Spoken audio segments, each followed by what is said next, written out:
Bismillahirrahmanirrahim. Alhamdulillahilladzi kasafana satara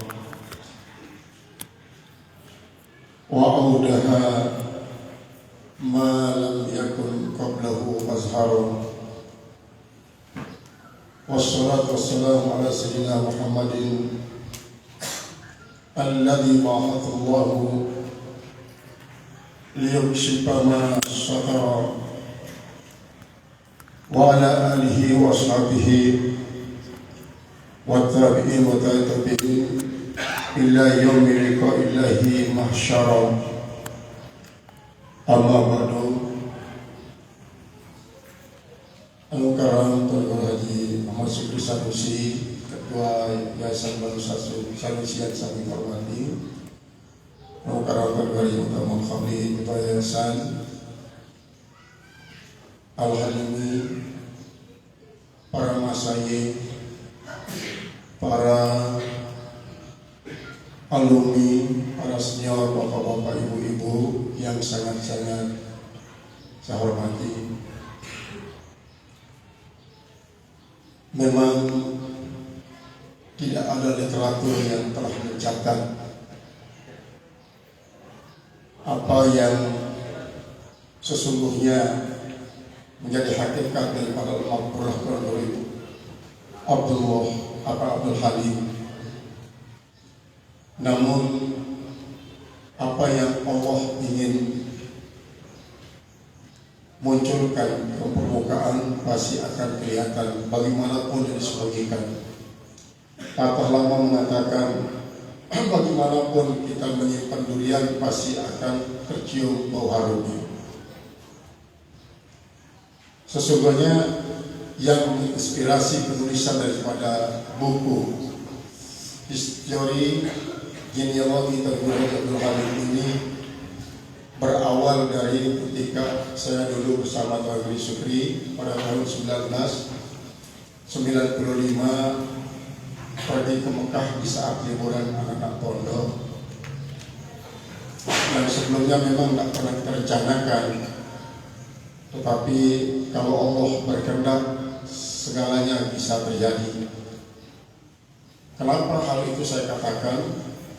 Karena setiap saya bertanya kepada orang-orang yang saya anggap berpengalaman, karena saya bersama beliau tidak boleh travel kan, mau berangkat jalan-jalan bagaimana biasanya kita bebas, tidak perlu terikat oleh apapun.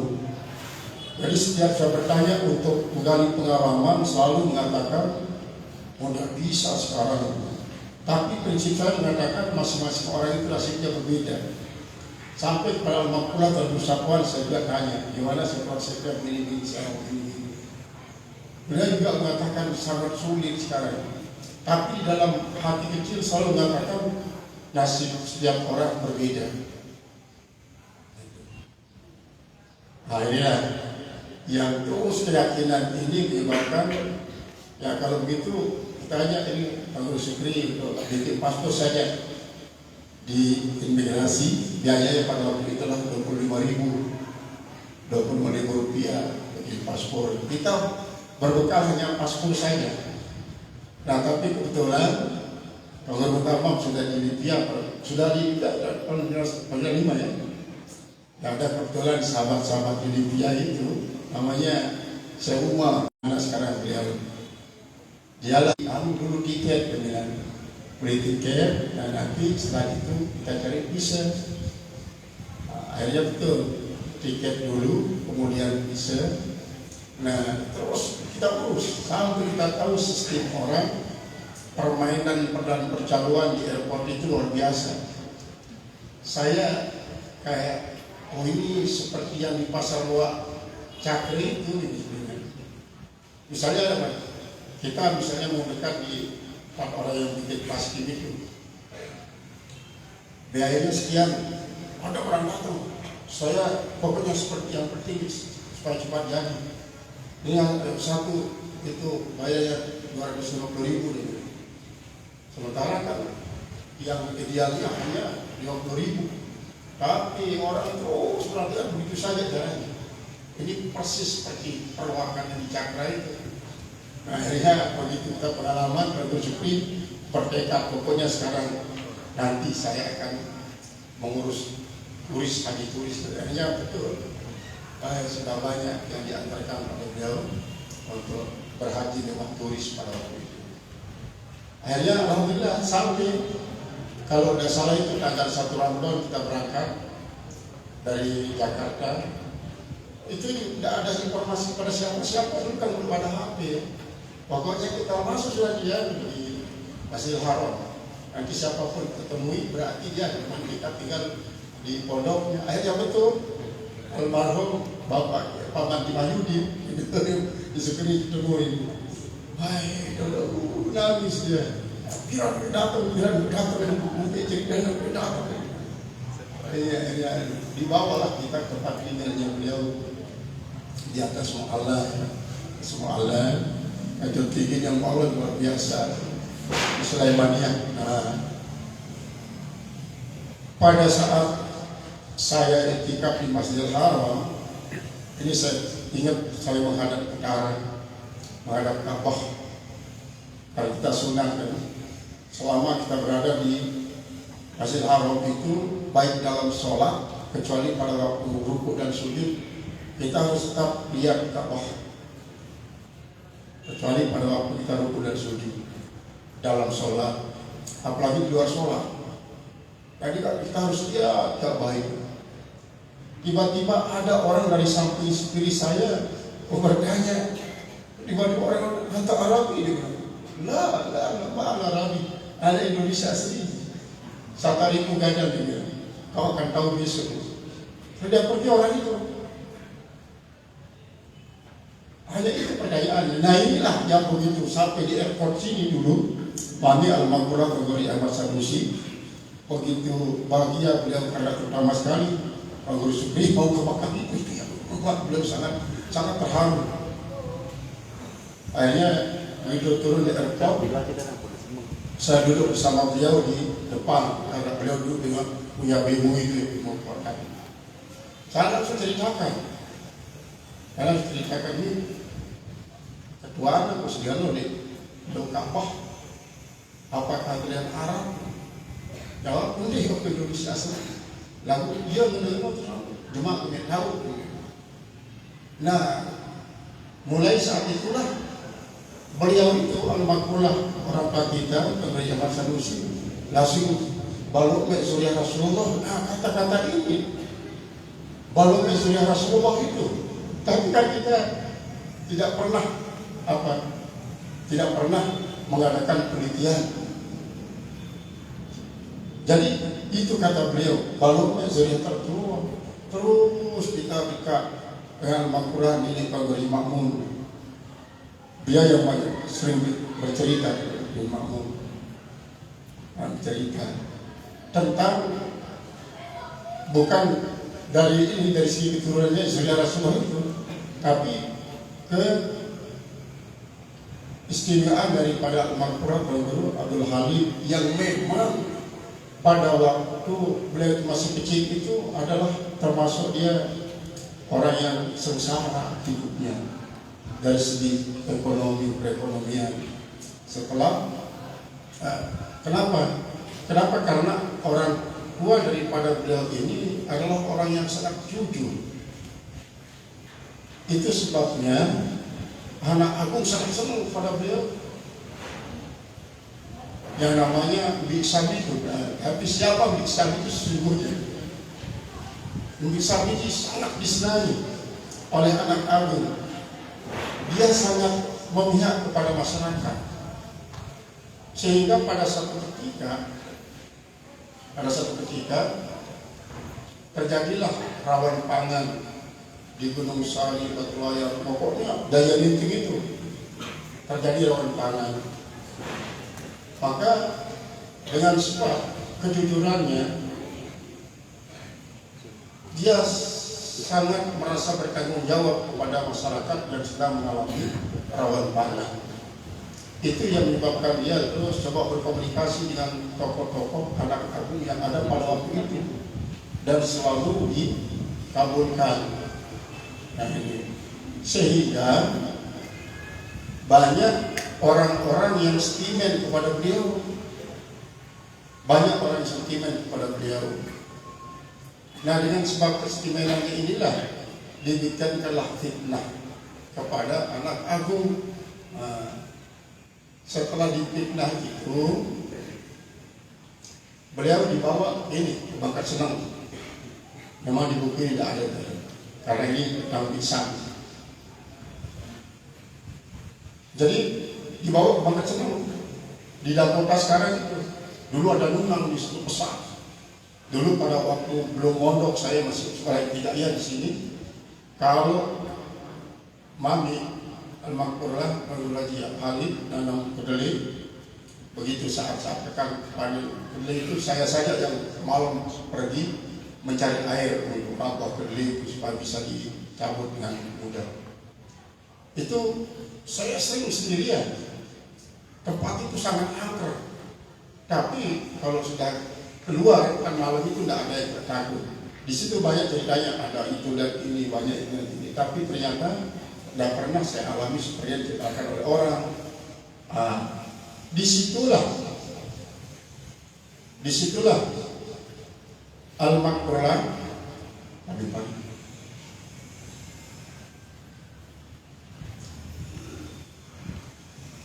Disitulah Al-Makmurlah Biksan itu dibunuh oleh para Al-Gojo anak agung. Origin bukan, maaf ini.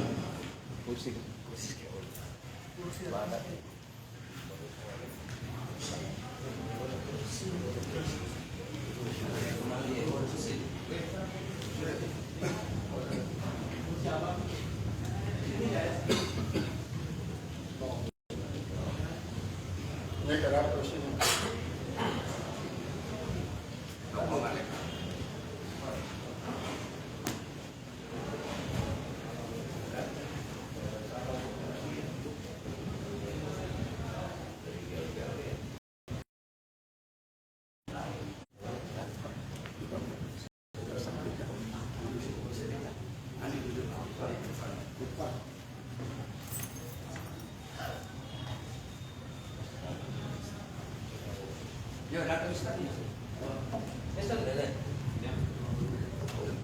Untuk menyampaikan sepatah dua patah kata dalam kaitannya dengan ini, saya lanjutkan terus.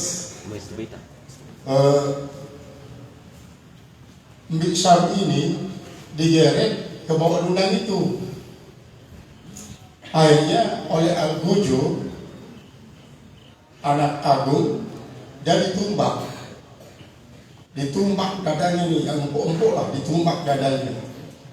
Tapi semua tombak itu hampir 7 tombak patah. Satu pun tidak ada yang mempan di dada beliau, karena dia senantiasa zikir, terus zikir. Jadi dia tidak pernah kosong daripada zikir. Dia zikir terus.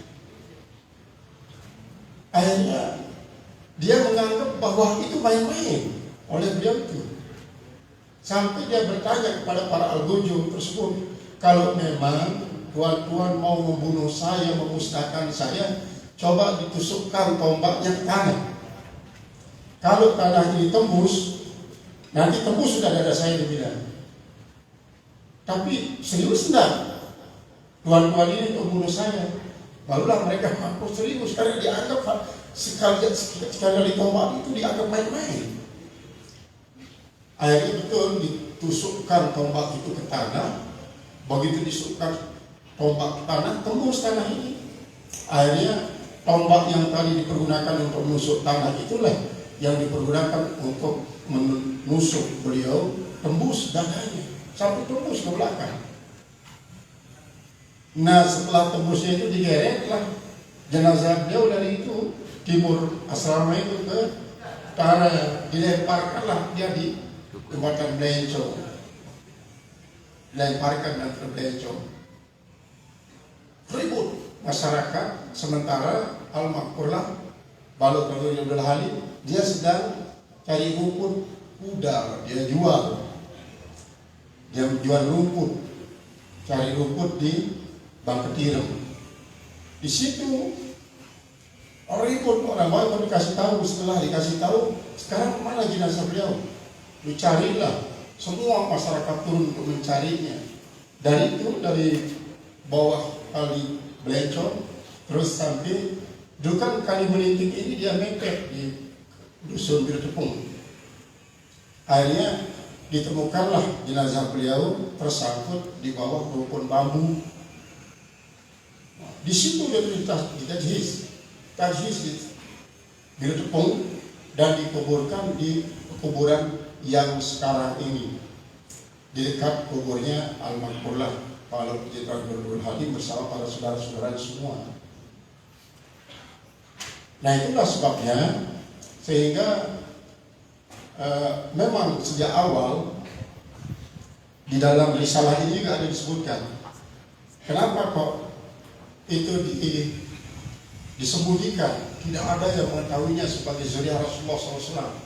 Karena memang sengaja disembunyikan. Nanti Habib Ali yang banyak tahu tentang ini karena beliau kayaknya kita gayung bersambut. Setelah beliau dari mana dapat informasi? Dari imam. Kita juga alhamdulillah ada saja jalannya. Nah oleh sebab itu sebelum kita lanjut pada Habib Ali, kita minta supaya menyampaikan cepat ada pada kata ini karena beliau ini adalah ahli nasab silsilah daripada Rasulullah SAW. Kita persilakan Bib. Mohon maaf. Assalamualaikum warahmatullahi wabarakatuh.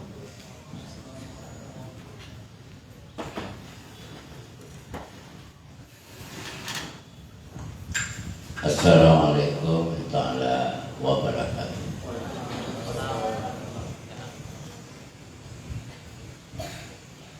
Sehubungan dengan sejarah-sejarah yang sudah ada yang dulu, saya dari kerajaan Jambi, Sumatera, dan juga dari kerajaan Sumeneb, Madura.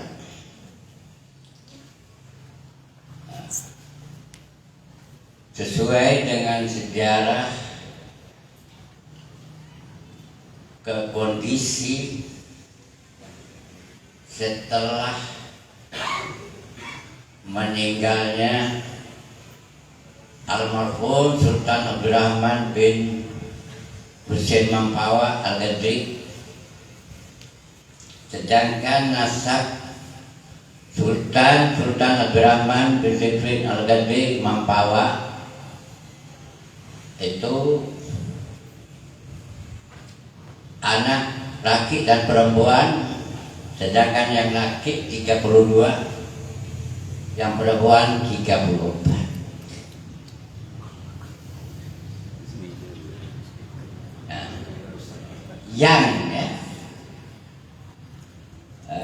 yang Sultan Abdurrahman setelah meninggal itu kok jadi rebutan dan ganti. Akhirnya di Pontianak sendiri rebutan karena anak lakinya banyak. Jadi yang jalan nasab sekarang ini hanya 5. Yang ketujuh masa tidak ada zuriat atau kabur di mana, meninggalnya di mana kan? Kalau yang jelas itu yang ngumpet yang banyak, sembunyi. Ya. Jadi Sultan Abdurrahman banyak bininya. Bini pertama yang Dayak. Ini bini yang pertama orang Dayak. Ada yang kedua Cina. Yang terakhir itu Alitrus Khalifah dari Kesultanan Kupu Alitrus dari Kalimantan Barat juga punya walad 2. Yang anak pertama adalah Syarif Ali Baturayan, keturiannya juga di sana. Yang Abu Bakar adiknya anak kedua yang kuburannya dijelajah. Meninggalnya gimana? Kan tidak tahu sejarahnya. Kenapa? Coba sekarang begini, adakah yang tahu dan mengerti kenapa kuburan disembunyikan? Harus tahu. Ada apa ini sebenarnya? Ada apa ini sebetulnya? Kan harus begitu. Ada kuburan, ada namanya, namanya tidak ketahuan. Apa sebabnya? Ya kan? Jadi semestinya raja itu keturunan yang dua-duanya durian, yang jadi raja Pontianak, yang jadi semestinya Saripali, makanya dipanggil Saripali. Kalau Sarip berarti itu sultan gitu loh. Kenapa bukan dari keturunan Dayak yang jadi? Jadi biar tahu, dan juga yang dua anak ini, Durian ini, yang Sarip Ali dan juga Said Abu Bakar Jaranjang ya, Al-Ghazali, yang kalau umpama dibunuh, dipenggal, tak mampu, meninggalnya digantung 3 hari 3 malam, 3 hari 3 malam. Bayangkan, meninggalnya karena digantung, dibantung tak bisa. Yang menurunkan, yang bisa tembus masuk ke Jeranjang itu dari tentara Madura. Ini sejarah Madura, yang makanya saya asli dari Madura. Sejarah dari Madura, masuk dari timur, masuk ke Jeranjang. Jadi gitu, bertahu siapa lah. Coba. Ya, apakah ada yang diantara di sini yang tahu bahwa itu kuburan di Jeranjang Abu Bakar itu siapa? Masa ada nama atau ada apa? Coba ada kira-kira ada? Ada? Tidak ada yang tahu. Saya menjelaskan. Kenapa? Kalau menjelaskan benar. Jadi tentara Madura ada sejarah di Madura masalahnya. Ya, setelah mengumpulkan Abu Bakar Jeranjang, Laksamana II, namanya dijuluki Laksamana II, naik perahu kandas di Waingapu. Anak pertama dari Abu Bakar itu Abdurrahman. Banyak yang termasuk itu nyambung sampai turunan. Pertama begini, biar tahu juga ini telepon imam. Gimana ini? Tanya. Coba saya mau tanya yang ini begini. Ambil kata lagi. Abdurrahman, ya. Abdurrahman ini siapa? Ibrahim. Ya sudah alas. Itu urusan gampang, saya mau datang. Makanya saya jelaskan Abdurrahman bin Ibrahim bin Abdurrahman bin Abu Bakar Laksamana II bin Sultan Abdurrahman bin Said Husain Mangkawa. Jadi duriannya memang dari air itu dia keras, tak bisa, harus maju. Kata mati pun mau gitu loh. Tak mau ganggu-ganggu, tak hanya jangan diganggu. Enak perang aja. Ini kan apa? Ibunya masalahnya dari Al-Ghazali singa. Bukan yang seperti yang di Al-Ghazali yang di mana? Pontianak. Ibunya lain. Dari Dayak ada Cina, jadi seperti itu. Jadi bukan gratis ya, ngaku-ngaku katanya ngaku mau ya, ngaku gampang tapi tanggung jawabnya yang susah. Masalah ngaku mudah, kapanpun bisa ngaku saya tahu, kok tahu, tapi tahunya seperti apa kan gitu. Apakah ada yang tanya? Mau tanya silakan. Silakan, ada yang mau tanya? Karena ya coba, tidak apa-apa ya. Mungkin ada apa? Jadi pertanyaannya Habib, dari mana Habib sangat yakin bahwa Al-Maghfurlah Rabbul Halim itulah Zulia Rasulullah? Itu yang ditanyakan oleh mereka. Kembali lagi, kenapa meyakinkan? Ya, sebab saya tidak mudah diundang manapun, tidak langsung datang. Tidak semudah itu langsung datang, tidak begitu. Tanya, ada kontak tuh, ada apa ini? Yang nama-nama di bawah ya, Supri tidak masuk, duduk saja. Imam tidak masuk. Dia tanya lagi, masih belum? Masih belum masuk.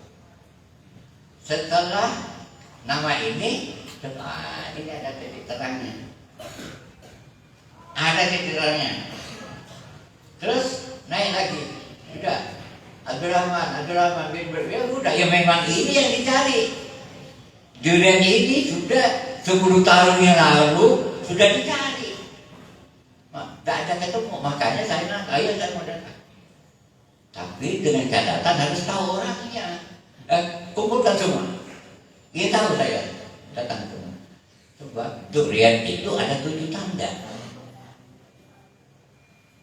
Ada 7 tanda, ada tanda-tandanya. Mata, kuku, udah ada tandanya. Pasti ada tandanya. Rasul saja ada tandanya. Duriannya ada tanda-tandanya juga. Di kuku saja ada, di mata ada, semua ada tanda. Orang baik ada tandanya, ini orang tidak baik begini-begini, ada tanda. Buruk ada tandanya, pasti ada tanda. Penduduk neraka ada tandanya, penduduk surga ada tandanya, semua ada tanda. Sama penduduk surga berarti ada tandanya. Jadi juga ya, jujur ya. Sekarang begini, kenapa kok aman ada tanda? Dunia cuma orang sedunia di atas ya. Allahumma sholli ala Sayyidina Muhammad wa ala ali Sayyidina. Di tahiyat ada, kan sudah dimuliakan. Memang orang ini banyak mengaku karena dinyatakan dimuliakan Allah, Allah memuliakan. Satu, kedua, Rasulullah termaktub dalam kalimat syahadat. Tanpa syahadat tidak muslim. Jadi seperti itu. Barangkali ada yang mau tanya silakan. Barangkali yang lainnya apa yang ada unek-unek silakan keluarkan. Tanda-tanda itu. Hah? Itu tanda itu. Ya kita tahu mana spesifik yang betul-betul. Mata ya. Satu Mata. Mata. Ini beda. Gimana itu? Walaupun pakai isto, ya. Satu drip tidak bakal putih, tetap merah. Kalau yang lain pakai isto betul, tidak sampai satu botol sudah putih. Kalau durian tetap merah. Ini ambil gambarnya. Buku besar digerik tetap besar, tidak bisa tetap besar. Suara itu ada kontak. Terus sama ada itu ketahuan. Masalah falas tidak falas itu ada yang lain.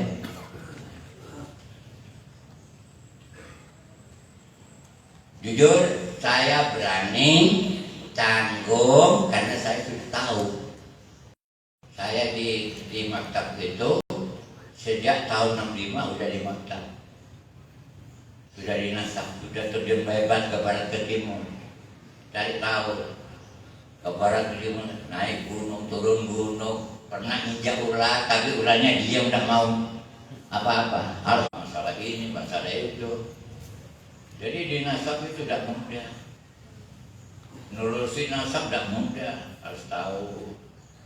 Di sana ada tanda-tanda ya begini, begini gini, kakek loh ya, kakak beradik ada siapa, bin siapa, itu dari mana asal, seperti itu nasab. Tapi tidak mudah, kalau tidak ngerti ya sudah diam aja. Yang sekarang ini ada orang muda sok pintar, ilmu tidak punya.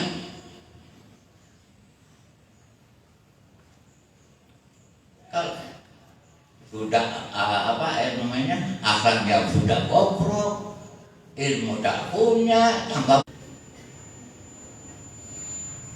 ya. Jadi biar yang lain mungkin berpikir silahkan, mau ketemu silahkan, kapanpun boleh, mau telepon boleh, kapanpun. Biar umpama ada onak-onak ingin tahu silahkan, bebas kok. Dan juga saya belum pernah pakai vonis. Ini bukan, itu iya, nama vonis. Yang nyaku ya silahkan. Jadi terima kasih banyak. Assalamualaikum warahmatullahi wabarakatuh. Waalaikumsalam warahmatullahi wabarakatuh. Jazakumullah khairan, Habib. Jadi apa yang disampaikan oleh beliau itu adalah merupakan salah satu bentuk daripada tanggung jawab moral sebagai seorang yang diamanahi untuk menelusuri zuriat Rasulullah. Karena kenapa? Karena memang sengaja disembunyikan. Siapa yang memberikannya? Dari zuriat itu sendiri. Karena kalau diketahui oleh orang Belanda, penjajah, anak kagu, habis sudah dimati. Karena memang ini nasibnya Sayyidina Husain. Sayyidina Husain dulu pada saat dia menangis pada ibunya Fatimah. Dia bilang, apa Bu? Kok kakak saya lebih dicintai oleh kakek saya daripada saya? Kenapa kau bilang begitu? Oleh kakek saya. Oh, itu tandanya kau mengatakan bahwa nenekmu lebih sayang kepada kakakmu daripada kamu. Akhirnya dibawalah dua-duanya, Sayyidina Hasan dan Sayyidina Husain, perhiasan lebih besar kepada Rasulullah. Lalu Fatimah mengatakan, Abah, ini cucu-cucu Abah tadi mengadu kepada saya, kok kenapa Abah lebih cinta kepada Hasan daripada pada Husain? Apa alasannya? Kata Rasulullah, karena Abah selalu mencium bibir daripada Hasan, sementara Husain yang Abah cium adalah lehernya. Dan dia dua orang cucu dari Rasulullah langsung pisah Rasulullah SAW. Nah, sengaja pingsan, begitu dia sadar pisahnya, begini nak, dia bilang, karena anakmu ini si Hasan itu, dia akan diracun nanti oleh teman yang paling dekatnya, lalu semua isi perutnya akan muntah dalam mulut, lalu meninggal. Sementara anakmu ini si Husain, dia akan penggal lehernya sampai terputus. Itu sebabnya saya kecup bibirnya si Hasan, kemudian Husain adalah lehernya, karena dia akan dipotong nanti lehernya sampai terputus. Dan karakter antara Hasan dan Husain ini sangat berbeda. Kalau Sayyidina Hasan sangat lembut, suka mengalah. Yang penting kalau untuk kebaikan, tidak apa-apa saya ini disingkirkan. Tapi kalau Husain sampai darah penghabisan ketika si Yazid mau merebut kekuasaan, diserahkan oleh Sayyidina Hasan, tapi Sayyidina Husain tidak mau karena ini merupakan amanah. Kalau dia berada di tangan Yazid, maka bagaimana nanti kepemimpinan si Yazid itu akan menyengsarakan umat. Akhirnya itulah sebagai sebab daripada Sayyidina Husain dibantai oleh pasukan bayaran Yazid. Nah, ketika itu dipakai kriba, kriba itu adalah kulit kambing yang dibikin jadi bah. Kepala Sayyidina Husain ditaruh di atas bak ini, dilantar ke Yazid. Tertawa terbahak Yazid, tapi lemparkan. Nah, ketika dilemparkan kan berbaur dia dengan kepala-kepala yang lain. Kemudian semua tubuh yang dibanting ini digantung kayak kambing, kakinya di atas, kemudian dadanya di bawah semua. Jadi kalau tubuhnya tidak ada yang tanda, cuma kepala Sayyidina Hasan ini ditanda oleh Husain oleh salah seorang saudagar dari Mesir, dibeli dengan berapa ratus dinar, lalu dibawa kepala beliau ke Mesir, dimakamkanlah dia di Masjid Husain sekarang itu. Di sana kan kita lihat orang ziarah yuk kayak di Madinah, semua terus 24 jam, laki perempuan tapi terpisah tempatnya, karena di situ kan tidak seperti Madinah. Kalau Madinah satu hari, kalau di sana dibedakan, ini tempat perempuan, ini tempat laki. Selakar terus, selakar seperti kita ini, selakar terus 24 jam, tidak putus-putus orang ziarah di makam Sayyidina Husain. Akhirnya Habib Umar sering dia nyelonong ke ziarah ke makam Sayyidina Husain. Nah, ini adalah karakter. Kenapa karakter daripada Sayyidina Husain ini turun kepada zuriyahnya? Pantang mau mundur.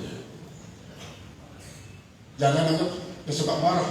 Kemarahannya itu itulah karakter yang diwarisi oleh zuriyahnya dari Sayyidina Husain. Tapi marahnya itu adalah kalbartil khatib, bagikan kilat yang menyambar. Artinya cepat dia marah, tapi cepat juga baik. Salah satu di antara yang begitu sifatnya adalah Al-Maqpulah, orang danduk kami, Tuan Guru Muhammad Anwar, putra daripada Al-Maqpulah Tuan Guru Abdul Halim, dari istri yang kedua. Iya, dari istri yang kedua, yang sama kayak ini Habib Lutfi, kelihatannya sama. Aliput Bilahi Dai. Itu beliau itu dia, Kalbartul Khatib. Nah, kemudian kembali kita kepada buku ini ya. Jadi kita berikan judul yang histori genealogi Tuan Guru Haji Abdul Halim. Ini untuk mewakili semua saudara-saudara beliau yang banyak sekali. Saudaranya 12 atau 9, di sini ada 9. Ada satu yang perempuan. Yang perempuan itulah Baluk Kemar, ibu daripada Paku Kemar. Gitu. Nah, jadi beliau itu punya saudara memang semuanya tampan-tampan, kecuali satu katanya. Hanya satu nggak gagah, tapi dia paling bagus akhlaknya. Jadi ini mengandung arti adalah kita menelusuri gen daripada Tuan Guru Abdul Halim yang terinspirasi dari apa yang saya sampaikan tadi itu. Benar enggak? Supaya kita tidak gegabah mengatakan beliau benar adalah sebagai zuriyah Rasulullah, tapi datanya tidak ada. Jadi memang untuk mencari data tertulis, kita tidak bisa menemukan literatur. Untuklah beliau sebagai seorang ahli.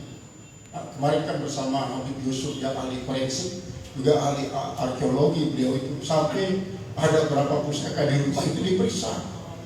Ini saya tidak tahu ya, kok tiba-tiba ada seorang guru yang bawakan saya ke Resipi 13. Kalau Pak Abdul Hamid tidak takut ya, jalan lagi ke Resipi 13 pasti. Tapi begitu datang Habib Yusuf, dia mengatakan, oh inilah yang namanya keris Naga 13 itu. Keris Naga 13. Jadi Dari situ saat dia tanya, ada nggak pintu rumahnya yang begini gambaran yang bedul-bedul itu, yang bedul-bedul dia pulgan gitu ya, gerana pulgan. Jadi ada siapa yang namanya kemarin waktu buka rumah diambil siapa yang ambil pintu itu, sampai bukan rumah ditanyakan, dah bukan rumahnya begini dulu persis seperti itu. Nah itu dia namanya istilahnya dia bunderan kalau sistem dulu. Dia memang segi 4, kemudian pucuk di atas, di atasnya biasa taruhkan kalau di sini tepat istilahnya tepat itulah bak yang dibikin dari tanah itu dipergunakan paling atas. Nah sampai itu ditanyakan, semuanya ada. Yang ditanyakan oleh Habib Yusuf itu, sebelum dia lihat sudah ditanyakan dan semuanya memang ada. Jadi, nah ini merupakan salah satu sehingga kita telusuri genealogi daripada Al-Maqurah Tuan Guru Haji Abdul Halim. Ini mewakili semua keluarga beliau, semua saudara-saudaranya, sehingga kita dapat menemukan titik temu antara hipotesa yang disampaikan oleh Al-Maqurah Tuan Guru Haji Ahmad Sanusi. Kita kan sudah tahu hipotesa itu kesimpulan sementara, tapi akan menjadi satu otentik. Karena hipotesa itu bisa positif, bisa negatif. Kalau negatif berarti tidak sesuai. Itu dikatakan sebagai suatu zon, ilmu zon geruak mutabikun lil waqi' dalam ilmu mantiq. Masih persangkaan kan perkiraan. Ilmu zon geruak mutabik lil waqi' itu berarti dia adalah negatif.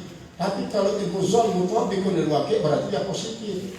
Nah, kita bertemu dengan beliau yang telah mencari data ini 10-an tahun, supaya dia temukan sebagai pelengkap data daripada zuriat Rasulullah yang dicari selama puluhan tahun oleh beliau. Itu sebabnya maka beliau itu sangat tegas mengatakan, ayo tanya saya. Kalau memang ragu-ragu tentang kezuriahan daripada Abdul Halim sebagai zuriat Rasulullah, tanya saya. Itu menunjukkan bahwa beliau sangat-sangat betul bersyukur dia menemukan sampai apa yang dicari puluhan tahun ditemukan ternyata di sini. Makanya itu sebabnya kita ziarah pertama kali kemarin ke makam ya Ranjang itu, kita ziarah ke sana. Nah, terus di sini kita ibaratkan setelah kita menemukan titik temu daripada hipotesa tersebut yang menjadi suatu hipotesa yang positif, berarti dia betul zuriat Rasulullah SAW. Nah, tinggal kita terus mengumpulkan data-data yang diceritakan secara lisan oleh orang-orang dekat beliau, Kita memang tidak mengungkap keluar biasaan beliau bersama kakak-kakak dalam segi menuntut ilmu. Dalam segi menuntut ilmu, dalam segi mengaji lah kita bilang. Pada waktu beliau itu mengaji, menuntut ilmu, yang kita wajib warisi dalam hal ini adalah istiqomahnya, tawaduknya juga kepada gurunya. Dulu ketika Al-Maqurah Tuan Haji Ahmad Ja'far, orang tua daripada Guru Ibu Aidi, pulang dari Mekah, dia bercerita kepada beliau Al-Maqurah, lalu kita tahu Abdul Halim, para guruku berdulik dari Mekah masih panjang ganti, nujak selaku ilmu tahu orang ini coba guru Ahmad, kan beliau, saya mau coba, betul dia datang ke Tuan Rahim. Nanti kalau sudah dia bisa menjawab semua pertanyaan saya, baru saya akan aku jadi guru saya dan saya akan ngaji. Betul, datanglah kepada Tuan Guru Rahim. Pada waktu masih muda berjalan, semua pertanyaan yang disampaikan oleh beliau dijawab, dan betul dia bertanya itu adalah bukan untuk menguji, tetapi ingin untuk mencocokkan ilmu antara yang diketahui oleh beliau dengan yang diketahui oleh Tuan Guru Rahim. Semuanya. Nah, sekarang ya saya akui Tuan Guru Rahim menjadi guru kita. Beliaulah yang perkenalkan Tuan Guru Rahim. Beliau Dr. Abdul Rahim juga kaya di dasar anak. Pokoknya semua ini beliau. Karena apa? Karena Al-Maqpulah ini dia kalau sudah mengaji sangat istiqomah. Sampai di Lombok Timur itu di Kelayu bersama saudara-saudaranya dia pakai sepeda. Kadang-kadang pakai pakai cikar itu saling ngoros katanya.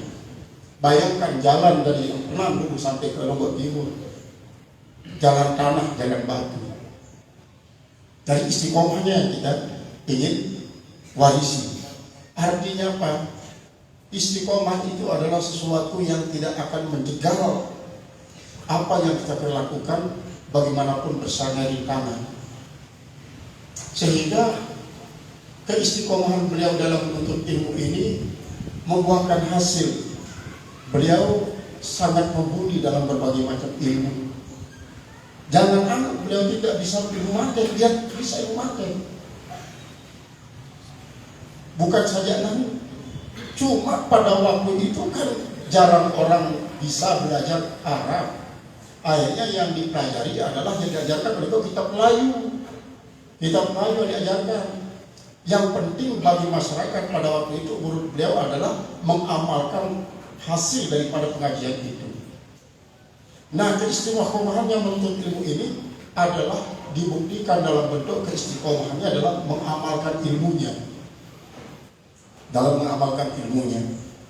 Pengamalan dalam arti sini mempraktikkan apa yang dia ketahui, dan yang kedua pengamalan itu dia mengajarkan. Pada saat dia melaksanakan dan membuktikan keistiqomahannya mengajarkannya ilmunya ini, beliau kadang-kadang kalau dia mau mendatangi tempat yang bisa didatangi dengan dokar, dia datangi dengan dokar. Sebenarnya ke Kait sudah ada kan jembatan Blecong. Pernah pada suatu ketika beliau sudah sangat akrab dengan Ibrahim dan Nur Mustafa. Kalau Ibrahim dan Nur Mustafa sudah sampai di Pasir Kait pada salat Jumat. Tiba-tiba ada muazin yang mau mengumandangkan azan sebelum datangnya beliau ini. Maka Tuan Mustafa bilang, jangan. Kalau belum datang orang tua kita di sini itu jangan mulai. Nanti kalau sudah kedengaran suara gerotak dokarnya, gerutung dokarnya itu, baru kita mulai.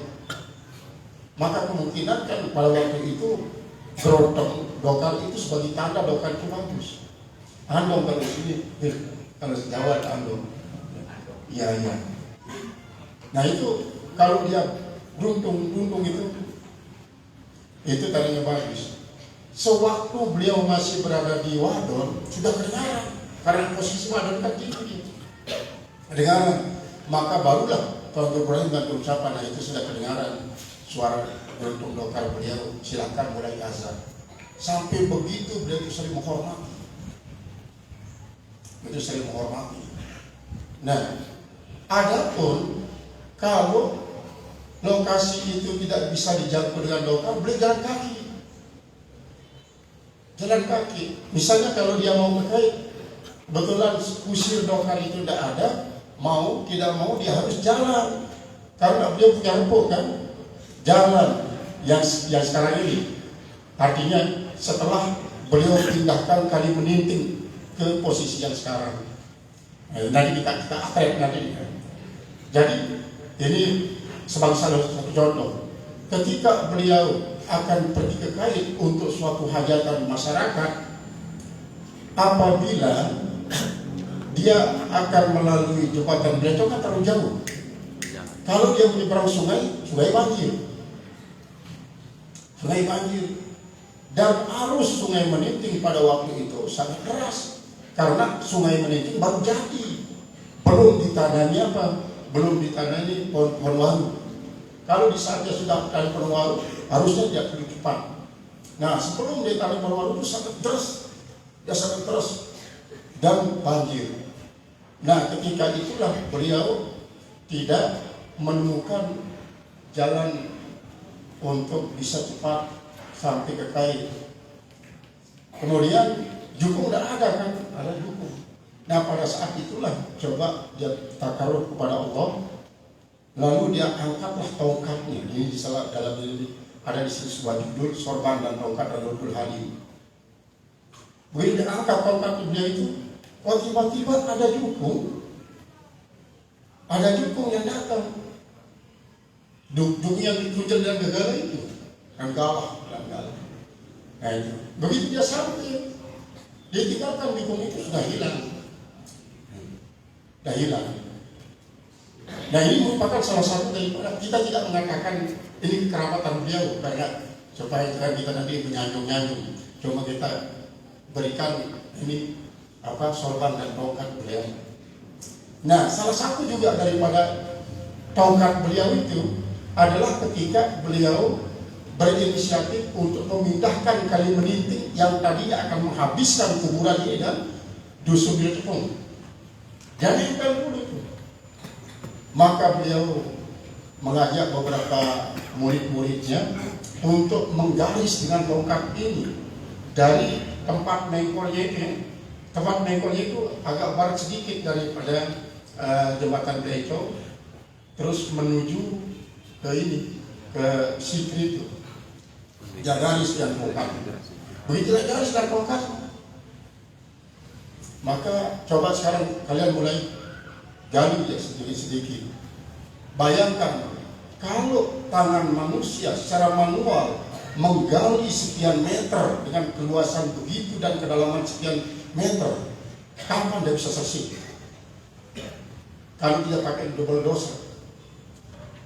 Tapi menurut informasi bahwa dalam jangka waktu 3 hari habis itu dicangkul, kemudian begitu dia lurus kan nanti dia terus erosi. Akhirnya itu yang menyebabkan dari jembatan Bleco itu lurus kali melinting ini sampai sekarang tidak bengkok-bengkok. Cuma bengkoknya adalah di tempat bengkoknya dulu dari itu dari Biltepung ke sana itu dari timur Bonaparte lurus ya. Nah akhirnya itulah yang menyebabkan beliau oleh para tokoh-tokoh Hindu di Indang Baju, namun gak maju jenderal ini laku,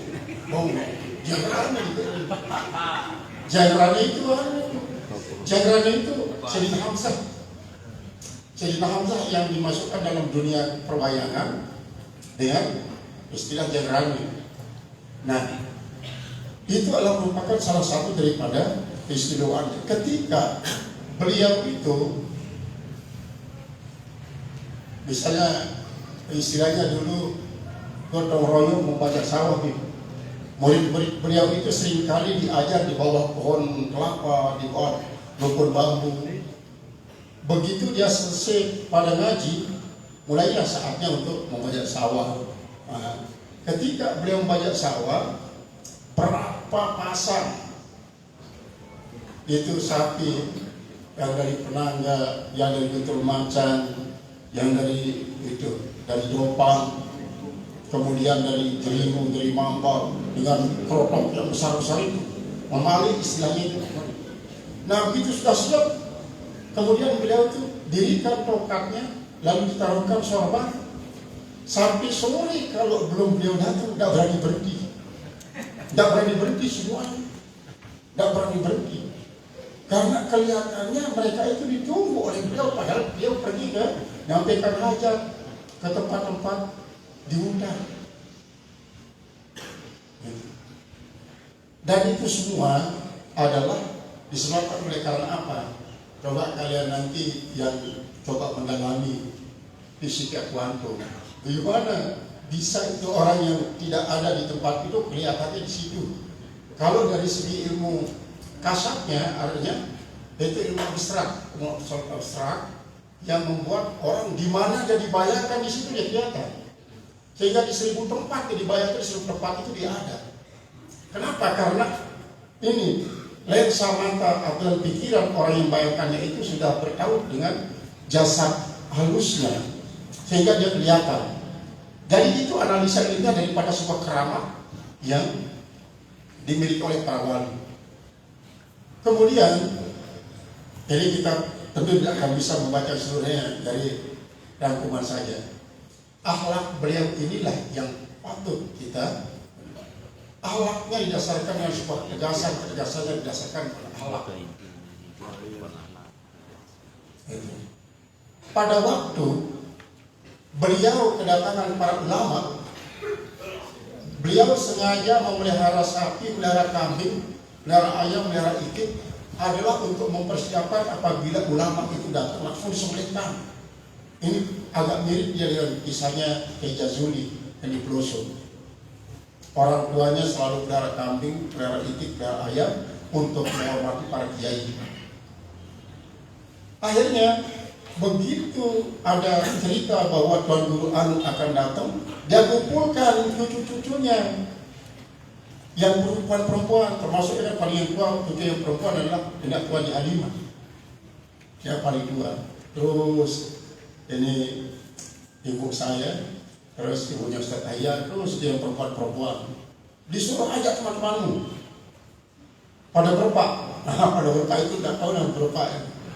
Pakai jadi dendeng ya, berpak itu di malam hari, terus berpak untuk menggugurkan padi yang masih di cekelangnya.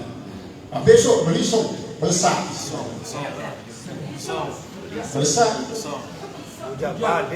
belsak itu untuk mengeluarkan beras. Nah itu sudah pakai geneng ya, pakai geneng. Nah itu yang dilakukan dulu, itu terus dilakukan. Lalu apa yang ada di sawah yang ditanam oleh beliau itu semua diniatkan untuk mentakzim para ulama, mentakzim kiai-kiai para penduduk yang datang. Begitu para ulama ini datang, dia tidak boleh pergi meninggalkan rumah beliau tanpa membawa sesuatu. Tanpa membawa sesuatu, apakah itu beras, apakah itu uang, itu cara beliau untuk para ulama. Itu caranya. Sehingga dengan demikian banyak sekali, hampir semua Tuan Guru Lombok itu adalah berdatangan ke rumah beliau. Kalau tidak dibawa di sini, bawa dia ke Rebuk itu. Rebuk. Saya tanya dulu, siapa sekarang yang punya, yang menguasai Rebuk itu? Itu saya dibesarkan di tempat itu. Ada 4 hari banyak itu. Ada 4 hari dia tinggi. Bayangkan berapa hari beliau gali supaya bisa menjadi tinggi semacam itu. Sekarang sudah habis bikin jadi cetakan. Nah ini kenapa saya tidak besar pada waktu beliau tinggal dulu supaya kita pertahankan. Itu Rebuk itu sangat bersejarah. Adalah merupakan cikal bakal daripada pondok pesantren yang kita lakukan sekarang ini. Karena disitulah beliau mengajarkan murid-murid itu. Itu sangat bersejarah. Kemudian dari segi akhlaknya, di samping dia hormat kepada para tuan guru, beliau sangat pria istilahnya kepada masyarakat. Sangat pria. Nah dengan sebab itulah beliau kalau memang pada musim panen padi dia utamakan, begitu panen langsung sekali dibagikan. Kalau tidak cukup misalnya sekian banyak masyarakat dapat zakat, impak diberikan. Yang penting semua masyarakat itu bisa dapat. Walaupun mungkin hanya 2 kali, kan ada 2 kali panen dulu padi yang tinggi-tinggi 2 kali panen. Diberikan semuanya. Karena apa? Dia sendiri merasakan ketika beliau masih kecil adalah orang yang sangat sulit untuk mendapatkan makan disebabkan karena orang tua beliau sangat jujur, tidak mau manipulasi atau menjual muka kepada anak kandung. Ya, keluarga saya itu dapat makan, yang penting saya akan dapatkan dengan cara yang betul-betul halal. Itu kata beliau. Ketika beliau wafat pada tahun 1968 itu, 1968 beliau wafat, saya ini masih kecil, baru 8 tahun umur saya pada waktu itu. 8 tahun. Hari Sabtu tanggal 23 bulan Haram. Tanggal 1 bulan Haram tanggal 23 beliau wafat. Nah, begitu terus dari masjid, tidak dipikul jenazah beliau, tapi diginikan saja ya, sampai dikubur, di estafet. Karena semua orang ingin berputar, ingin tabaruk. Jadi tidak dipikul sampai di kuburan. Begitu banyaknya yang hadir. Padahal pada waktu itu kan masyarakat masih sedikit, sel bidang masih sangat sedikit. Masyarakat Dusun Kebon Indah belum sampai 500 pada waktu itu, apalagi kalau hitung kakak, jiwanya saja belum 500. Bayangkan pada tahun 1968 itu, ini semua di Dusun Kebon Indah, di desa itu masih rengang-rengang pemukiman masyarakat. Tapi, nah ini merupakan salah satu daripada keistimewaan beliau, sehingga banyak yang disaksikan oleh masyarakat pada waktu itu adalah orang-orang sepuh, orang-orang tua yang tidak pernah ditemukan di mana-mana. Ketika ditanya misalnya, beliau ini dari mana itu? Tidak ada yang tahu. Beliau dari mana? Tidak ada yang tahu. Maka sebagian masyarakat bersimpulan itulah para arwah, para aulia yang ada di seluruh dunia hadir pada waktu beliau wafat. Karena tidak ada yang menawi dia. Jadi itu menyebabkan masyarakat bersimpulan inilah arwah para aulia yang hadir pada waktu pemakaman daripada almarhum Abdul Halim. Nah, ketika beliau sudah wafat, para ulama-ulama itu hampir setiap hari berdatangan untuk zikiran sampai matang dasi. Ada saja yang datang. Begitu datang zikir untuk beliau, begitu datang zikir untuk beliau. Dan yang pada waktu itu kan bericah yang masih di sini bersama putra-putrinya, cucu-cucu yang masih ada. Jadi setiap hari tidak pernah sepi di rumah beliau sepeninggalnya itu. Karena didatangi oleh orang-orang yang menjadi sahabatnya, yang tidak sempat tinggal pada saat pemakaman, pada saat-saat dari hari pertama sampai 40 itu terus berdatangan. Untuk apa? Menghadiahkan pahala kalimat thayyibah buat Allah. Lalu ada juga yang patut kita contoh sifat patriotismenya beliau. Nah, sifat patriotisme beliau ini kelihatan pada saat Sesele itu membombardir Jepang. Nah ini, beliau kerjasama dengan almarhum Raji Mazhar yang Pampijan itu ya, terus sama Spain. Itu semua pendekar-pendekar Sele itu turun, semua. Nah, akhirnya dipimpin langsung oleh beliau. Menurut perhitungan dari para ahli persenjataan pada waktu itu, berapa ton peluru yang dilepas oleh Jepang untuk menghantam dari bidang sapi Sele, tapi satu pun tidak ada yang kena, kecuali ada salah seorang nama Enak namanya. Nama Enak itu nih balutnya si Satyani. Itu kebetulan mungkin apa ya, agak-agak kalau istilah kita agak apa, angkuh lah dimana.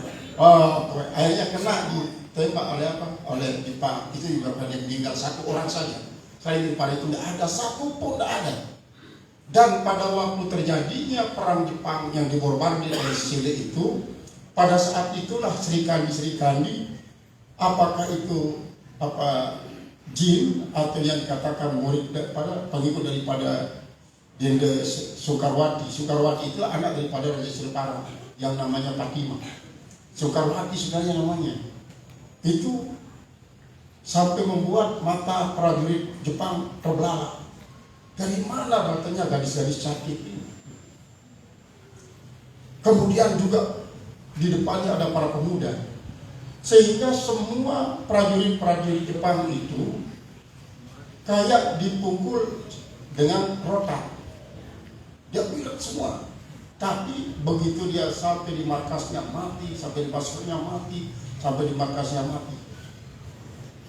Ternyata disitulah beliau almarhum mengandalkan putra yang pertama yang namanya Sahruji, Ahmad Sahruji. Saya mengatakan Sah Saya itu namanya raja, Ruji itu dari Ruji yang diharapkan, yaitu putra beliau yang pertama dan dari istri pertama.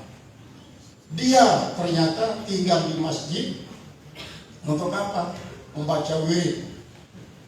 Membaca wirid. Ya, itu yang dibacakan dengan liya hamsatun kutubi biha haral balak wal wabak wal khatimah al mustafa wal murtadha wabnahuma wa fatimah. Ini pada ini kan dia termasuk Hizbul Bahar itu. Salah satu daripada bait yang ada di Hizbul Bahar itu yang dibaca di masjid. Akhirnya Jepang melihat Serikandi ini kok keluar dengan para pemuda-pemuda yang lain. Itu yang menyebabkan Jepang itu kayak dipukul oleh dengan rotan. Begitu sampai di markas mati, semua markas mati. Tapi ini tidak dicatat oleh sejarah nasional. Biar tidak apa-apa, tapi kita sudah dapat dari lisan ke lisan. Dan beliau pada waktu juga bergabung bersama Tuan Guru Tajudin di dasar dia. Dan Guru Tajudin ini kalau dia dulu nyaman ya, dan nyaman dari sini kedengaran sampai kait suaranya, belum ada speaker. Dan Tuan Guru Tajudin ini kalau dia bersiar 3 hari 3 malam tidak pernah berhenti kecuali untuk makan dan sholat. Nah kemudian dia punya juga misal bernama Tuan Guru Haji Abdul Latif. Tuan Guru Abdul Latif. Lalu Tuan Guru Abdul Latif itu mengatakan kepada Tuan Guru Tajudin dan kepada beliau al-Makurlah, Katuan sang gelis berpisah. Kita akan cepat berpisah sekarang. Ya kenapa? Saya sudah tidak ingat lagi wirid itu. Itu ayat-ayat terakhir, ayat surat At-Taubah itu yang jadi wiridnya. Laqad ja'akum rasulun min anfusikum azizun 'alaihi ma 'anittum harisun 'alaikum bil mu'minin. Itu begitu dia diingatkan dan ingat. Akhirnya kena juga dia harus jaga depan. Itu yang menyebabkan kematian. Nah, adapun beliau Tuan Guru Tajudin masuk didik mazhar dan beliau ini terus dia tidak pernah melawan. Nah itu kalau kita ikuti perjuangan beliau ini untuk mengusir penjajah, bukan hanya pada Jepang, pada waktu penjajahan Belanda. Nah pada saat penjajahan Belanda ini betul-betul beliau itu menyembunyikan identitasnya secara turun-temurun lebih-lebih dari tentara anak agung. Karena kalau diketahui sebagai saudara Rasulullah habis disembelih, habis dibantai dia. Tapi alhamdulillah dengan sebab penyembunyian identitas ini kita lahir, semua saudara Rasulullah lahir, baik dari kakak-kakak beliau dari adik beliau semua lahir. Karena pesan daripada mungkin itu Habib Abu Bakar, dia berpesan. Ini kan menurut informasi, ya sahabatnya, sembunyikan identitas kalian untuk keselamatan zuriat Rasulullah. Jangan sampai dihabisi oleh anak agung. Itu sebabnya. Maka beliau dalam istiqomah mengamalkan ilmunya, beliau itulah buka pengajian di rumahnya. Banyak yang mondok, terutama sekali dari Kain yang mondok. Dan yang paling senior murid beliau adalah Tuan Guru Umar Abdul Aziz. Orang tuanya daripada Tuan Guru Sekaki dan Guru Mustafa. Di beliau inilah dulu ketika kita mau meresmikan Pondok Pesantren Al-Halimi, kita telusuri semua murid-murid beliau. Dan Tuan Guru Umar itu begitu dikasih tahu bahwa kita akan meresmikan Yayasan Pondok Pesantren Al-Halimi, langsung dia masuk rumah, ayo hitung berapa banyaknya uang ini. Saya hanya yakin beliau jadi guru saya. Kalau yang lain itu tambahan itu. Yang lain itu tambahan, hanya beliau jadi guru saya. Dari beliau saya bisa baca Al-Quran, dari beliau saya bisa sholat, dari beliau saya bisa istijah. Itu karena daripada Tuan Guru Umar Abdul Aziz. Nah, dia terus bercerita tentang kesalehan daripada beliau sangat tawadhu. Kalau ada seorang tuan guru yang akan mengarah kepada ujub memuji-muji dirinya, langsung dah kerap sorbannya ngejek dia terus. Ngejek dia.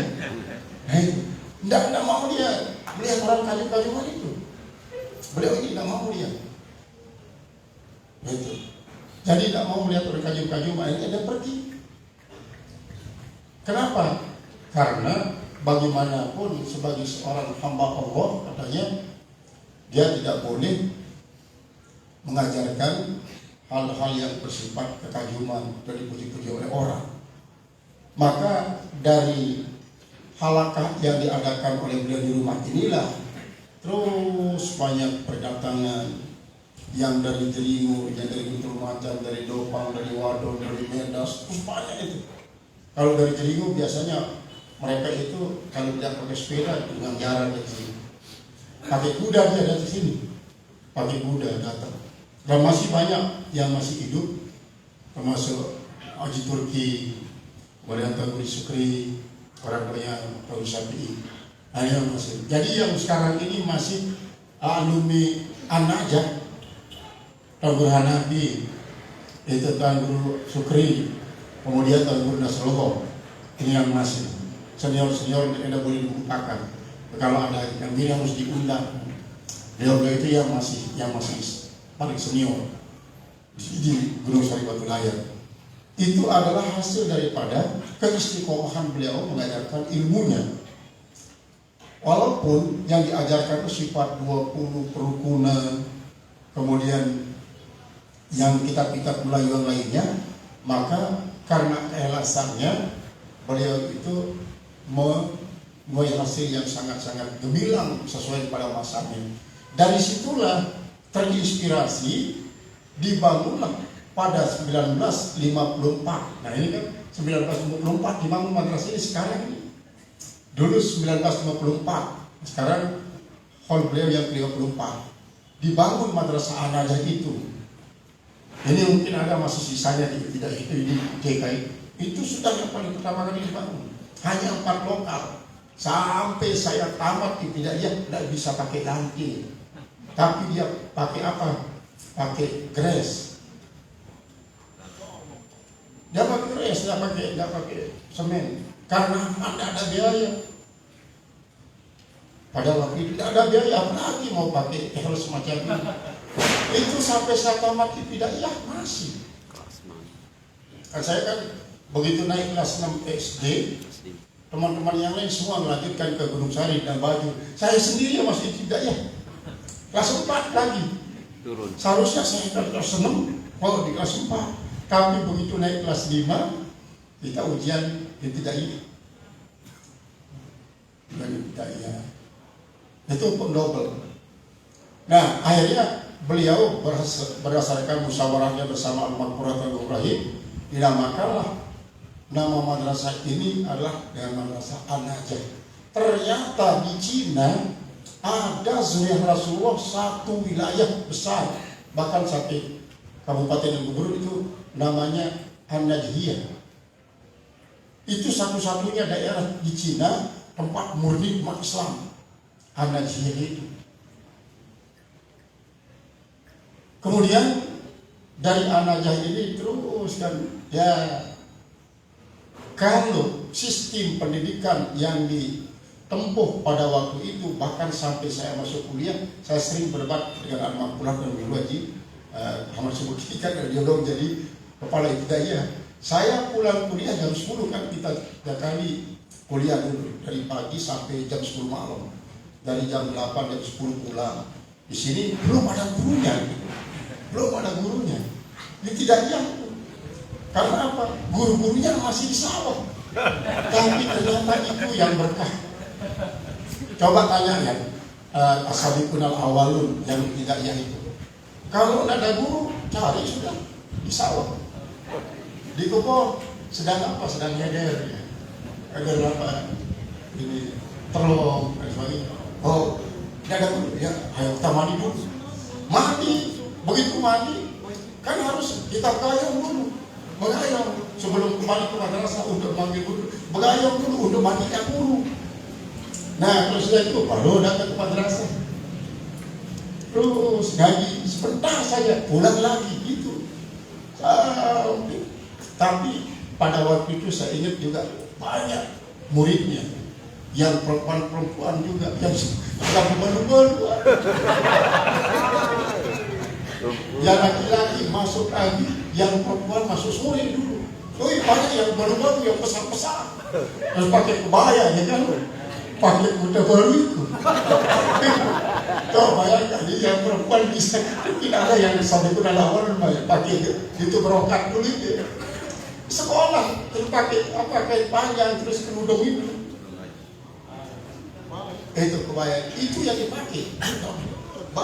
Itu sebenarnya tidak ada yang janda-janda masuk. Yang laki-laki juga begitu. Yang sudah punya cucu kelas sudah ibtidaiyah. Ada teman saya di ibtidaiyah sudah ya, kelas 2 ya. Baunya banyak sekali. Sudah punya cucu dia. Kelas 2 kita baru ikut-ikutan. Nah ini adalah ternyata apa yang menyebabkan hal itu? Berkah keikhlasannya. Walaupun kita bilang itu sisa tenaganya ngeder, begebok, dibangkat, baru dia mengajar. Cuma yang tidak pernah ke sawah 2, Al-Makbulah Al-Mahir Ahmad Sanusi dan Guru Ridwan. Tak pernah dia. Kalaupun dia ke sawah tidak ngeder, beliau itu diam-diam pada samping. Itu. Selain itu semua ngawis, apalagi Al-Makbulah Muhammad Jihadi. Dia nggak ada samping terus. Sering kali dia ngomong ini, ngorongan apa rumput, nggak ada jembatan, nggak ada rongkas, arat sapi. Nah, ternyata pendidikan daripada Al-Makbulah Guru Haji Abdul Qadir. Karena apa? Karena beliau itu ngaji pagi, kemudian setelah dia ngaji, dia ajak muridnya untuk ke sawah, bercocok tanam, sampai merawat pertanaman, sampai panen. Nanti hasil panennya diberikan juga ini murid-murid. Bukan tidak diberikan bila dibawa pulang. Nah begitulah ya, dalam istiqomahan. Nah kemudian ibadahnya. Saya terus terang dapat sanad salat duha itu maktub dia dari beliau. Artinya apa? Saya kan dulu suka nolak rawas dulu. Ya. Yang paling sering bercerita Al-Makbulah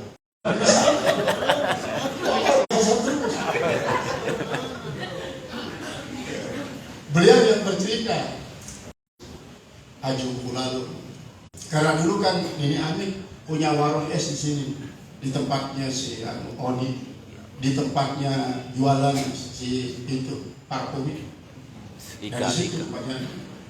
Nah, di situ sering saya nongkrong, lalu balu-balu itu bercerita seperti ini. Mulai saat itu saya mulai terus untuk salat tasbih. Alhamdulillah, karena ini mungkin walaupun sanadnya maktub tidak sampai pada beliau, tapi melalui balu ais, tapi kemungkinan juga berkah. Walaupun secara tidak langsung kita mengaji, hanya mendengarkan. Terus kalau di pondok di Islahuddin kan? Islahuddin, saya dulu tidak direstui mondok oleh almarhum. Kenapa? Tidak ada biaya gitu. Tapi saya dengar dari beliau sebuah hadis yang sampai sekarang saya hafal. Man talabal ilmu taqabbalallahu birizqi. Siapa saja yang mencari ilmu, Allah akan menjaga rezekinya. Akhirnya saya beranikan diri, kendaraan belum ada pada waktu itu. Saya sendirian pergi ke Diri. Dengan satu prinsip apa? Seandainya kalau tidak ada tempat duduk, saya tak sanggup duduk di bawah. Betul pada waktu itu di kelas 2 saya masih di Senawiyah 120 orang. Satu kelas itu 120 orang. Tapi masih ada tempat duduk. Akhirnya saya masuk. Di sini ribut. Ribut. Yang paling galak adalah Nenek Jimahidi. Mami di rumah mau diamuk sama beliau. Dari doang nenek rumah anak. Nah, akhirnya saya nganggur kan di Masjid Pulau itu. Aduh, ada teman-teman akhirnya barulah pulang dari madrasah. Almarhum Sakir itu kakaknya Ustaz Musawi. Itu yang bawa saya pulang. Kenapa tidak langsung ke rumahnya kakak ini? Haja Kiptiah. Padahal dia sudah punya anak pada waktu itu. Saya tidak langsung sana. Terus itu di pondok Sakir ini. Baru Sakir bercerita, baru di sini orang pada mencari saya. Ternyata di pondok itu karena apa? Karena mami tidak bisa membayangkan atau dia siap untuk mondokkan karena ada biaya. Padahal sawah ini termasuk sawah yang Tuhan di Habibah, beliau yang garap sampai di Selang gitu. Nah, tapi itu sebenarnya bukan suatu kewaspadaan. Dia takut kita sengsara di pondok. Sementara kita sudah siap untuk sengsara. Kenapa? Daripada saya kan terus ngawis di rumah. Iya, asli. Tangan saya ini habis dipotong. Dan sering saya berkelahi dengan sapi. Kalau saya marah, udah saya ajak sapi ini berkelahi. Yang terakhir itu ya, sapi ini yang dulu akhirnya yang pelihara almarhum bapaknya Ustadz Nisan. Sapi itu dia doang warna merah putih sampai di dan di bantot itu ditotok kan. Nah itu menyebabkan dia galak. Itu sempat angkringannya di utaranya pesantren di depan rumahnya bapaknya Ustadz Asmui di situ.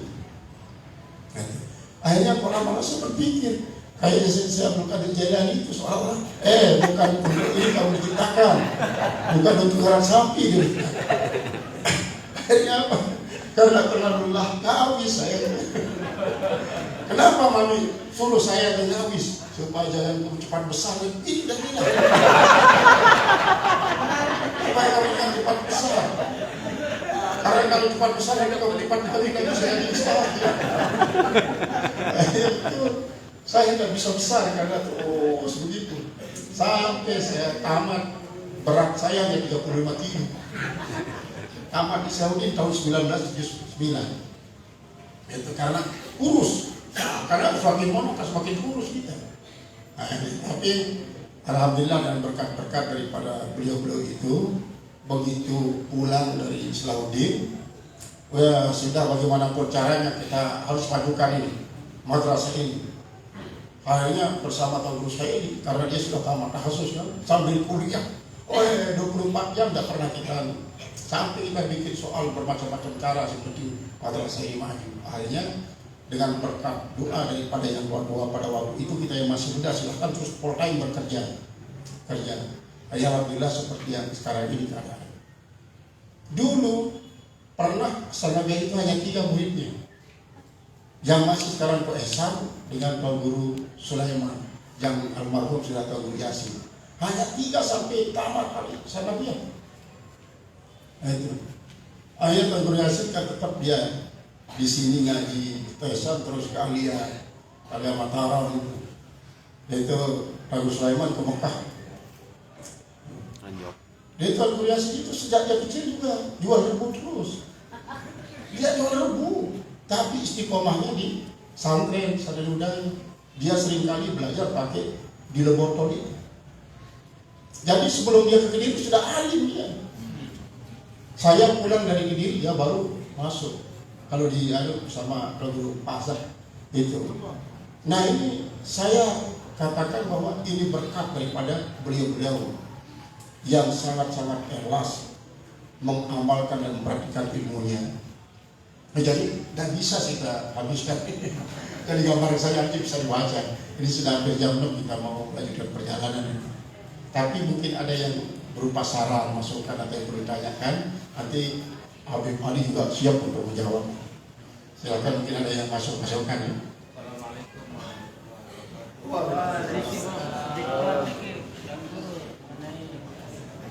Mengenai makam dengan balok asing di kiri, balok asing, niki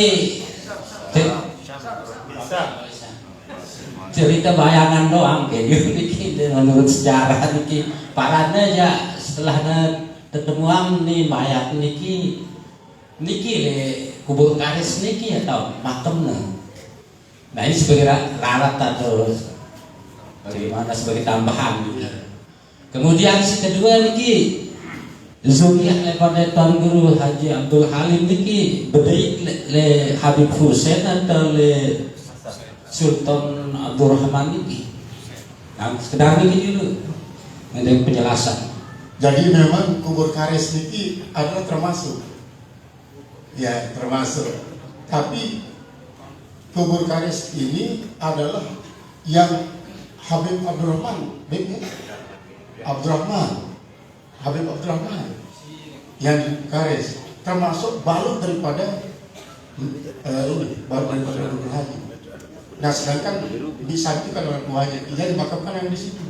Dan betul ini kares itu Quraisy asalnya, Quraisy, kubur Quraisy. Tapi karena pergeseran bunyi kan yang kares Quraisy benar itu.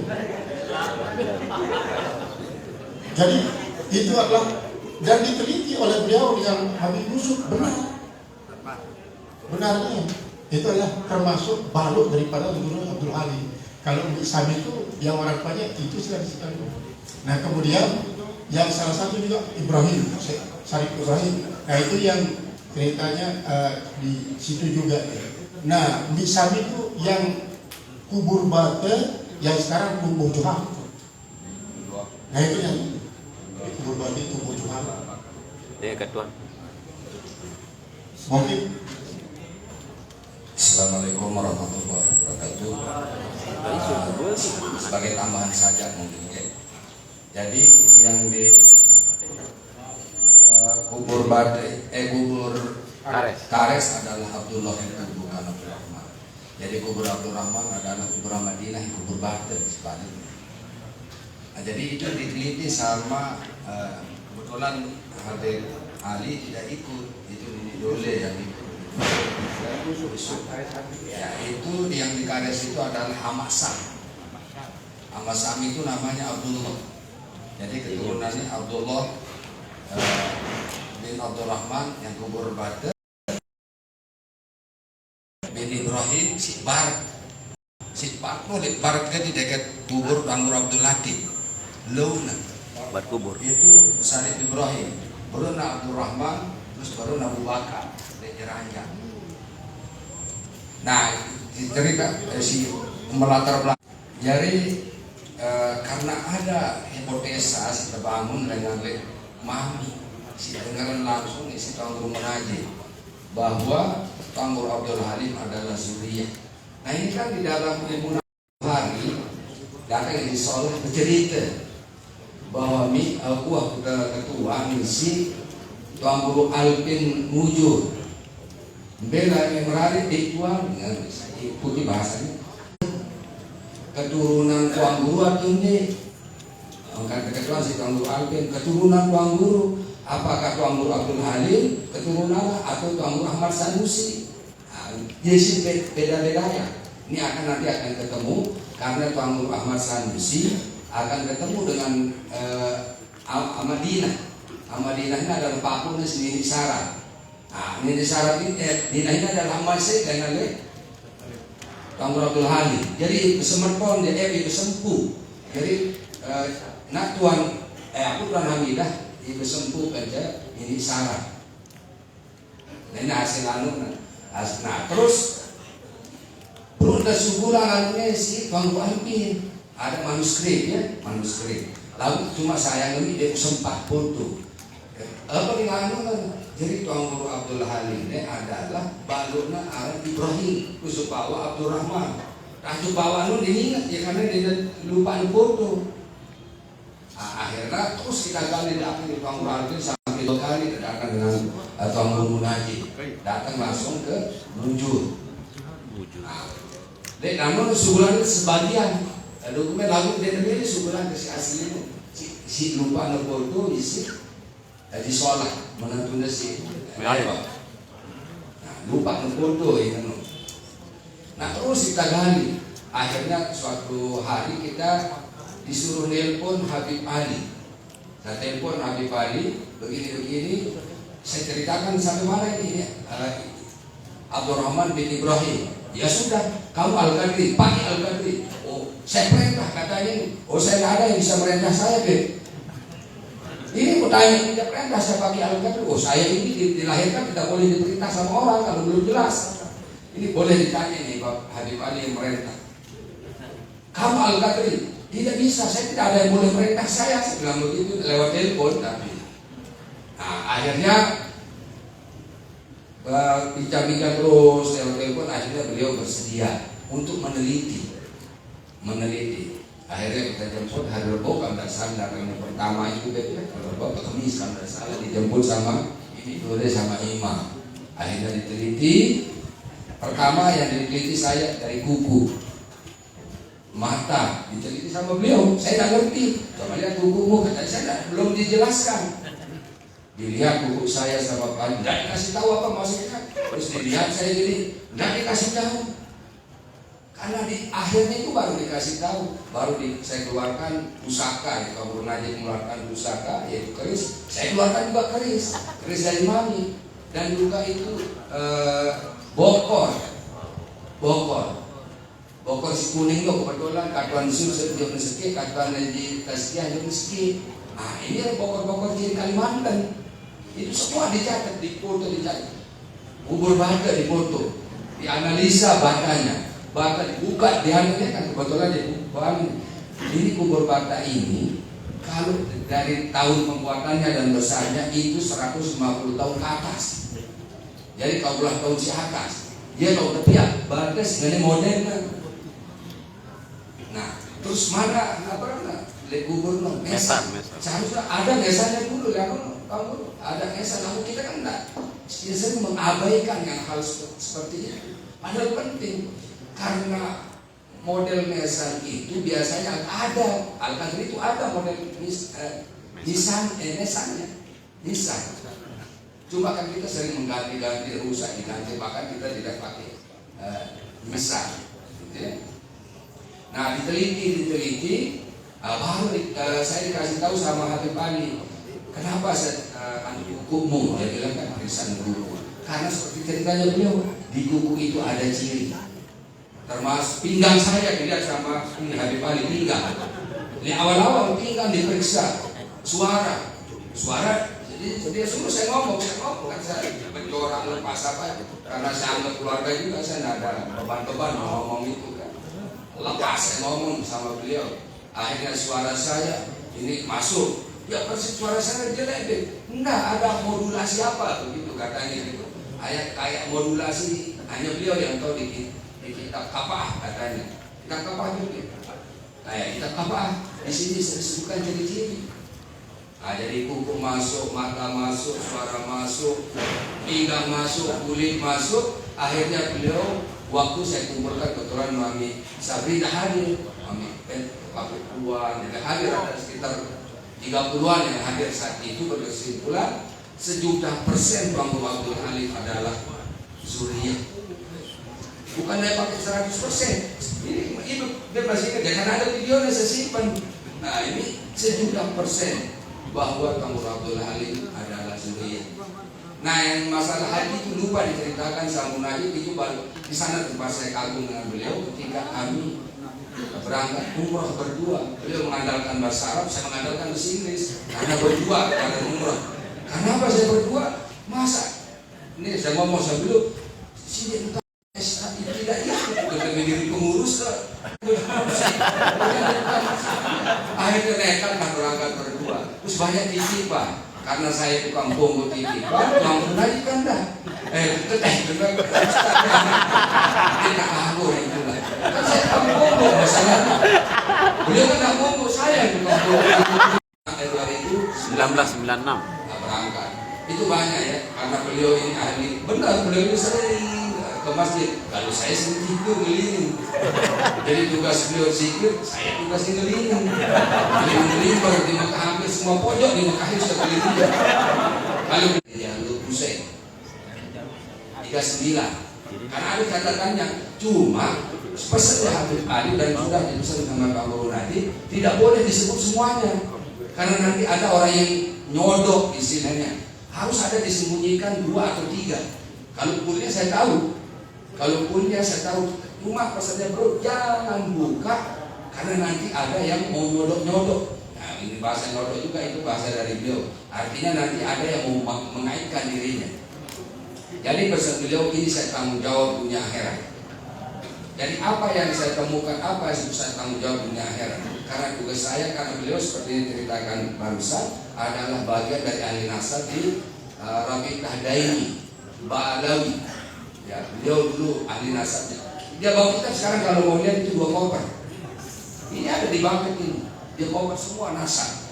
Jadi nasab siapapun Rasulullah yang ada di Indonesia ada di beliau. Termasuk Habib Lutfi ada di beliau semua.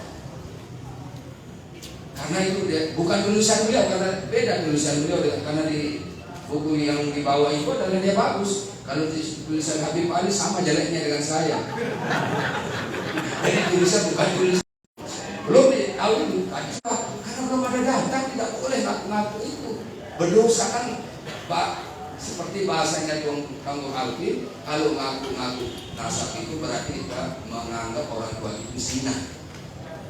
Jadi bukan nasab kita aku bahwa itu adalah mengakui bahwa orang tua kita ke atas itu adalah sudah melakukan zina, kan dipertanggungjawabkan dunia akhirat. Beliau umur saya 83. Jadi apa yang saya sampaikan, saya meluruskan semua nasab-nasab zuriat Rasulullah yang ada di pelosok tanah air. Saat beliau ke Makassar, ke Kalimantan, bahkan ke Malaysia, Brunei.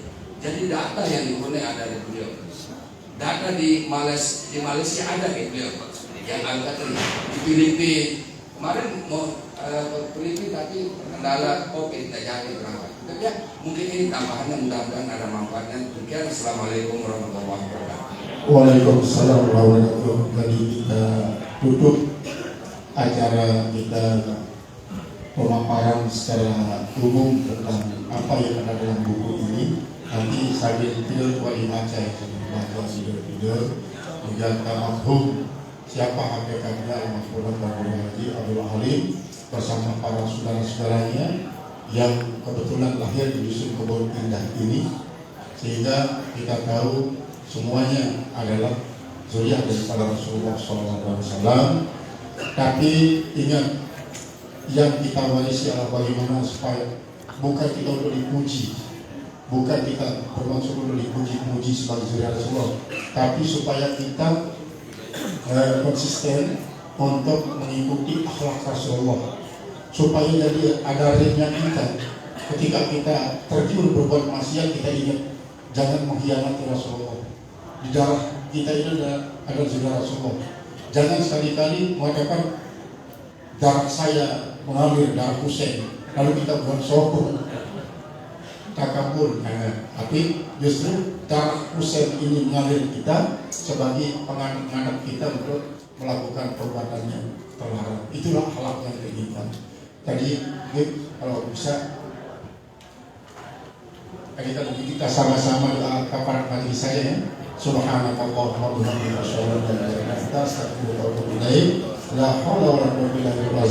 Wassalamualaikum warahmatullahi wabarakatuh.